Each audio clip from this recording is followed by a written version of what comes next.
Hi friends, welcome to country சமையல். இன்றைக்கி நம்ம சேனலில் என்ன வீடியோ பார்க்க போகிறோன்னா, வெயிலுக்கு இதமான தயிர் சாதமும் அதுக்கு சூப்பரான சைடிஷ் உருளைக்கிழங்கு வறுவல் எப்படி செய்கிறதாங்க பார்க்க போகிறோம். வாங்க இது எப்படி செய்கிறேன் வீடியோவில் போய் பார்த்துடலாம். தயிர் சாதம் செய்கிறதுக்கு சாதம் நல்லா குலைவாக வேக வச்சு எடுத்துக்கோங்க. இந்த மாதிரி இப்போ இது கூட தயிர் ஆட் பண்ணிக்கலாம். நல்லா கெட்டி தயிராக புளிப்பு இல்லாத தயிராக சேர்த்துக்கோங்க. சேர்த்துட்டு நல்லா மிக்ஸ் பண்ணி விட்டுக்கோங்க. ஏற்கனவே நான் சாதத்தில் உப்பு சேர்த்துருக்கேன், அதனால் தயிருக்கு மட்டும் கொஞ்சம் உப்பு சேர்த்துக்கலாம்.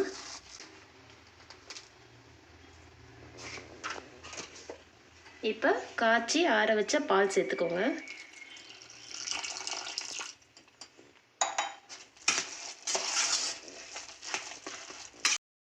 நல்லா மிக்ஸ் பண்ணி விட்டுக்கோங்க. இப்போ இதில் நம்ம தாளிப்பு சேர்த்துடலாம். கடாயை அடுப்பில் வச்சு 2 ஸ்பூன் எண்ணெய் சேர்த்துருக்கங்க. எண்ணெய் நல்லா காஞ்சிருச்சு. இப்போ 1 ஸ்பூன் கடுகு சேர்த்துக்கலாம். 1/2 ஸ்பூன் ஜீரகம், கொஞ்சமாக கடலைப்பருப்பு சேர்த்துக்கோங்க. 1/2 ஸ்பூன் உளுந்து சேர்த்துக்கலாம்.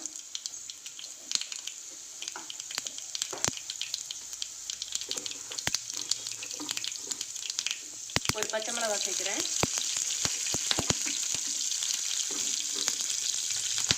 2 பட்டை வத்தல், இதில் கொஞ்சமாக இஞ்சி, கொஞ்சமாக கருவேப்பிலை எல்லாம் சேர்த்துக்கலாம். தாளிச்சதை நம்ம தயிர் கூட சேர்த்துக்கலாம்.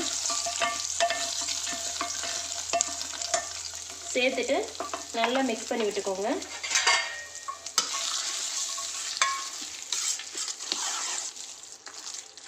இப்போ இதில் கொஞ்சமாக கொத்தமல்லி இலை தூவிக்கலாம்.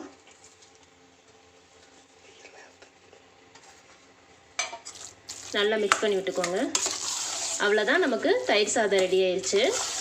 இப்போ இதுக்கு சூப்பரான சைடிஷ் உருளைக்கிழங்கு வறுவல் நம்ம ரெடி பண்ணிடலாம். உருளைக்கிழங்கு வறுவல் பண்ணுறதுக்கு கடாய் அடுப்பில் வச்சு 2 ஸ்பூன் எண்ணெய் சேர்த்துக்கோங்க. எண்ணெய் நல்லா காயட்டும். எண்ணெய் நல்லா காஞ்சிருச்சு. இப்போ இது கூட கொஞ்சமாக கடுகு சேர்த்துக்கோங்க. 1/2 ஸ்பூன் ஜீரகம் சேர்த்துக்கோங்க. கொஞ்சமாக கருவேப்பிலை. இப்போ உருளைக்கிழங்க தோல் சீவிட்டு கட் பண்ணி வச்சுருக்கேங்க, அதை இது கூட சேர்த்துக்கலாம். இது கூட கொஞ்சமாக உப்பு சேர்த்துக்கலாம். நல்லா மிக்ஸ் பண்ணி விட்டுக்கோங்க. மிக்ஸ் பண்ணி விட்டுட்டு மூடி போட்டு நல்லா வேக வச்சு எடுத்துக்கோங்க.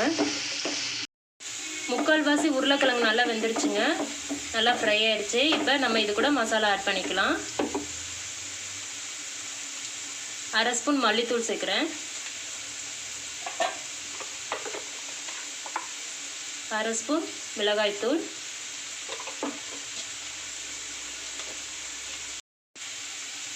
1/4 ஸ்பூன் மஞ்சள் தூள் சேர்த்துக்கலாம். சேர்த்துட்டு நல்லா மிக்ஸ் பண்ணி விட்டுக்கோங்க. உருளைக்கிழங்குல மசாலாலாம் நல்லா கோட் ஆகணுங்க, அதனால் அடுப்பை சிம்லே வச்சு நல்லா ஃப்ரை பண்ணிக்கோங்க. நமக்கு சூப்பரான உருளைக்கிழங்கு வறுவல் ரெடி ஆயிடுச்சுங்க. அவ்வளோதாங்க. இப்போ நம்ம அடுப்பை ஆஃப் பண்ணிக்கலாம். நமக்கு சூப்பரான தயிர் சாதமும் உருளைக்கிழங்கு வறுவல் ரெடி ஆயிடுச்சுங்க. இதே மாதிரி நீங்களும் உங்கள் வீட்டில் ட்ரை பண்ணி பாருங்கள். இந்த வீடியோ உங்களுக்கு பிடிச்சிருந்துச்சுன்னா லைக் பண்ணுங்கள், ஷேர் பண்ணுங்கள், கமெண்ட் பண்ணுங்கள், கண்டிப்பாக சப்ஸ்கிரைப் பண்ணுங்கள். இந்த நாள் இனிய நாளாக அமையட்டும். நம்ம இன்னொரு வீடியோவில் பார்க்கலாம். பாய்.